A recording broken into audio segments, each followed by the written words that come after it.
जय भीम साथियों, जय भीम। और साथियों, मैं आज आपको बहुजन समाज पर एक कहानी सुनाने वाला हूं, बहुत अच्छी, जिसे सुनकर शायद आप समझ जाएं कि हाँ, ये हकीकत है। तो इसको स्किप मत करना, पूरा सुनना, क्योंकि किसी भी बात को हम जब शुरू से सुनते हैं आखिर तक, तभी बात समझ में आती है, वरना बात समझ में नहीं आती। कि साथियों, बहुजन एक ऐसा समाज है जो अनेकों जातियों में बट रहा है, ना कि वो अब बहुजन रह गया है। और साथियों, जब तक इंसान यानी कोई भी समाज हो इकट्ठा नहीं होता, एक पायदान पर नहीं होता, या कोई एक परिवार हो, एक घर हो, वो सब एक कहने में न चलते हों, तब तक घर अच्छा नहीं चलता। घर में आए दिन नुकसान होते रहते हैं। तो साथियों, ऐसे ही हमारा समाज, बहुजन समाज, जिसमें हजारों जातियां हैं, वो ताश के पत्तों की तरह बिखर गया है। तो साथियों, वो नुकसान झेल रहा है कि दो लड़कियां स्कूल जाती थीं। जैसे ही वो स्कूल जाती थी और क्लास में पहुंचती थीं, तो मास्टर एक लड़की को कहता भगवान बैठ जा, और दूसरी को कहता कि कम वक्त बैठ जा। तो साथियों, बहुत दिन हो चुके, जब बहुत दिन हो चुके तो वो लड़की फिक्र में सूखे लगी कि मुझको कम वक्त क्यों कहता है, इसको भगवान कहता है। तो साथियों, एक दिन उसके मम्मी पापा ने पूछा कि बेटा, तू इतनी क्यों हार रही है, तुझको क्या फिक्र है। उसने बात नहीं बताई। जब ज़्यादा ही उसको प्यार से पूछा तो उसने बता दिया कि पापा, स्कूल में जब मैं जाती हूँ तो मास्टर कहता, मुझसे कहता कम वक्त बैठ जा, उस लड़की से कहता भगवान बैठ जा। क्योंकि वो लड़की जिसको कम वक्त कहता था, वो बहुजन समाज का एक हिस्सा थी, जिसे हम SC ST OBC कह सकते हैं। SC ST OBC यानी इस समाज को सम्मान नहीं है इस देश में। इस समाज के बहन बेटियों के, भाइयों के साथ हमेशा गलत ही होता आया है।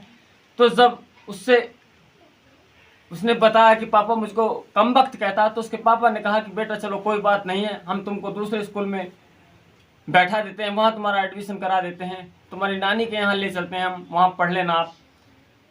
तो लड़की तो भाई जैसे माँ बाप कहते हैं वैसे ही मानती हैं बच्चे। तो उसका बाप यानी उसके पापा उसको लेकर उसकी ननिहाल चल दिए। जब साथियों उसको लेकर उसकी ननिहाल चल दिए, तो यानी दोपहरी हो चुकी थी, लू पड़ रही थी जैसी आजकल चल रही है।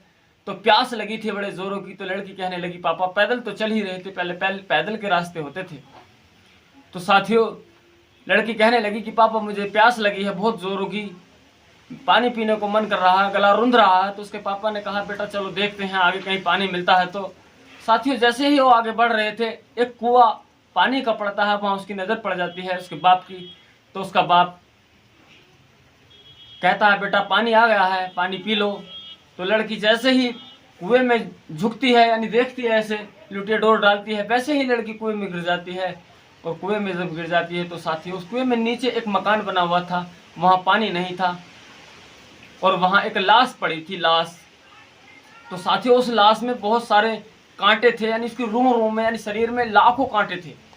जब लाखों कांटे थे तो साथियों, अब लड़की बाहर को निकलने की कोशिश करती है, मगर निकल नहीं पाती। फाटक बंद हो जाता है, उधर उसका बाप भी अंदर नहीं जा सकता। जब फाटक बंद हो जाता है तो साथियों, कुछ घंटे, 2 घंटे, 4 घंटे रोने के बाद उसका बाप वहाँ से चला जाता है, और लड़की उसमें ही बंद रह जाती है। बेचारी का भाग्य खोटा था, क्योंकि मास्टर उसे वहाँ पहले से ही कम वक्त कहता था। किसी चीज़ को, एक अच्छी चीज़ को भी हम बुरा कहना शुरू कर दें तो वो हकीकत में बुरी और बेकार हो जाती है। तो साथियों, जब फाटक बंद हो जाता है, जब लड़की का मन नहीं लगता, दिन 2 दिन के बाद वो सोचती है कि तू ठाली क्या करेगी। तो वो लड़की उस लाश में से एक एक पिन निकालना शुरू कर देती है। सोचती है ध्यान तो बटेगा ही। जब साथियों वो शरीर की पूरी पिनें निकाल चुकती है, 2-4 पिनें रह जाती हैं, तो फिर वहाँ एक मांगने वाली विकारन आ जाती है। और जब मांगने वाली विकारन आ जाती है तो पक से, तो साथियों वो उसको भिक्षा देने चली जाती है। जब वो उसको भिक्षा देने चली जाती है तो कंजरी सोचती है कि बोले इतने ही भिक्षा लेकर आती है अंदर से, इतने तू इसकी 2-4 सुई निकाल दे, तो इसको भी थोड़ा पुण्य लग जाएगा। तो साथियों, वो कंजरी उसकी पिनें निकालना शुरू कर देती है, और लड़की राशन लेने जाती है अंदर से।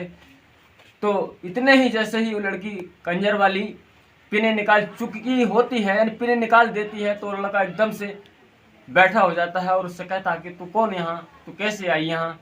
उसने कहा मैंने तुम्हारे शरीर की पिनें निकाली हैं। तो कहती है, वो कहता है अच्छा, बोले हाँ।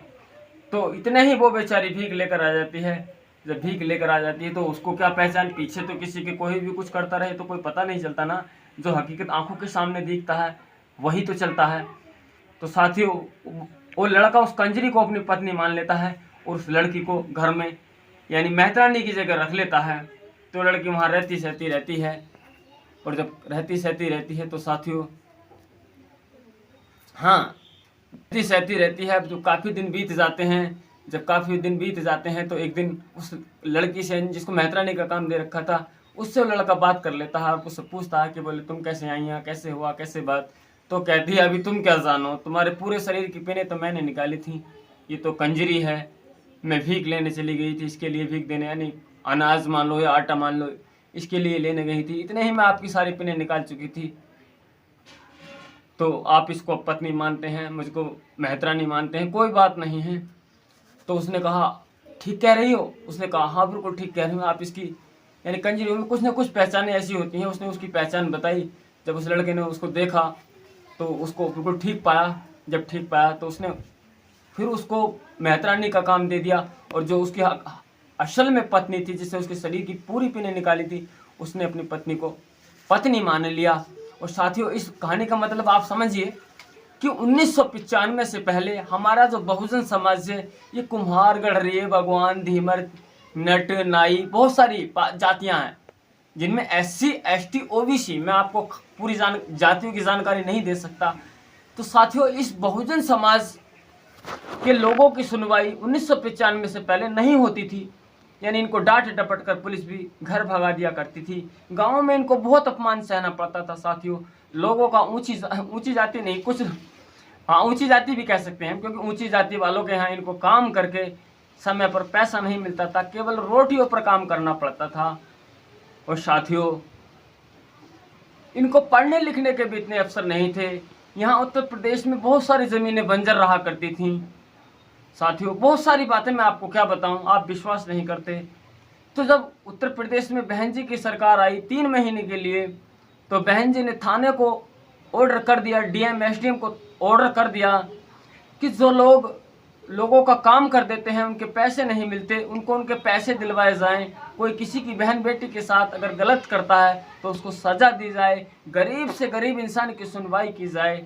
साथियों, तो ये नियम लागू हो गया, यानी सुनवाई होनी शुरू हो गई। उसके बाद फिर बहन जी की सरकार 5 साल को जो आई, तो बहन जी ने ढंग से लागू कर दिया इसको।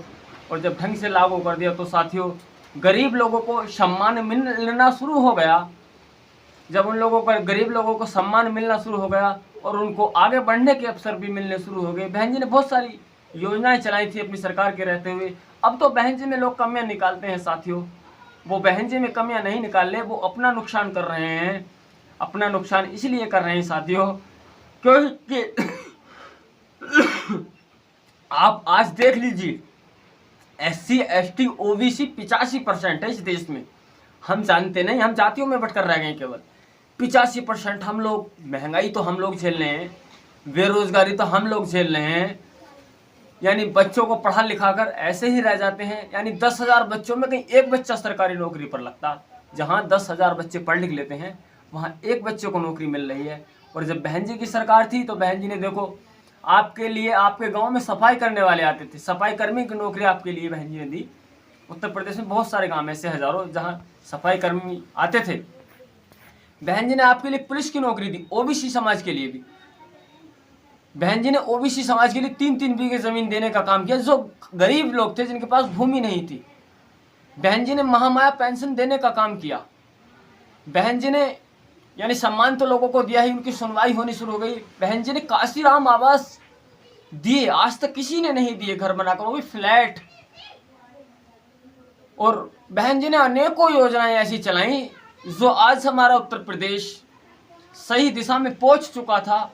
आज फिर से लोग बेरोजगारी, महंगाई, दुनिया भर की चीजें जो देख रहे हैं, मगर हम लोग अपना वोट BJP को देते हैं।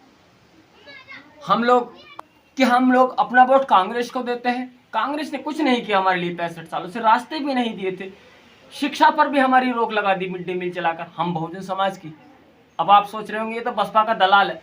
मैं बसपा का दलाल नहीं, मैं समाज के लिए काम करना चाहता हूँ साथियों, समाज को जगाना चाहता हूँ साथियों। तो साथियों मैं आगे की बातें न बढ़ा चढ़ाकर या आगे की बातें न करके मैं अपनी बात यहीं समाप्त करनी चाहता हूँ साथियों। और आपको साथियों मेरा वीडियो पसंद आया ना तो वीडियो को ज़रूर लाइक करें और कमेंट ज़रूर करें। और साथियों अगर आप मेरे चैनल पर नए हैं तो प्लीज़ मेरे चैनल को बिल्कुल अभी सब्सक्राइब करें और बेल को प्रेस करें, ताकि इस तरह की जानकारियाँ मैं बहुजन समाज के लिए अपने वीडियो के माध्यम से आप तक पहुँचाता रहूँ साथियों। तो चलता हूँ। जय भीम, जय हिंद,